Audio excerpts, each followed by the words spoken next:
इतिहासाचार्य we का राजवाडे यांचे इतिहास लेखनातील योगदान आपण पाहूया. वी का राजवाडे यांनी इतिहास लेखन, भाषाशास्त्र, उत्पत्ती, व्याकरण इत्यादी विषयांवर मूलभूत संशोधन करून मराठी भाषेतून इतिहास लेखन केले. त्यांनी आपला इतिहास आपण लिहिला पाहिजे या विचाराचा पुरस्कार केला. तसेच इतिहास म्हणजे भूतकालीन समाजाचे सर्वांगीण समग्र जीवनदर्शन.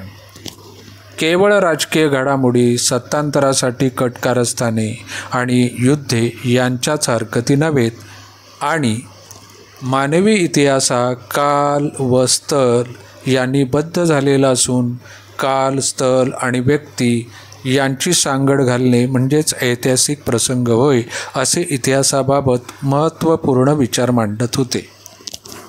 त्यांनी मराठ्यांच्या इतिहासाची साधने असे शीर्षक असणारे 22 खंड संपादित केले. प्राचीन पुरावे, कागदपत्रे इत्यादींच्या आधारे इतिहास लिहिला पाहिजे असा त्यांचा आग्रह होता. इतिहास संशोधनाच्या कार्याकरता त्यांनी 7 जुलै 1910 रोजी पुणे येथे भारत इतिहास संशोधक मंडळ स्थापन केले.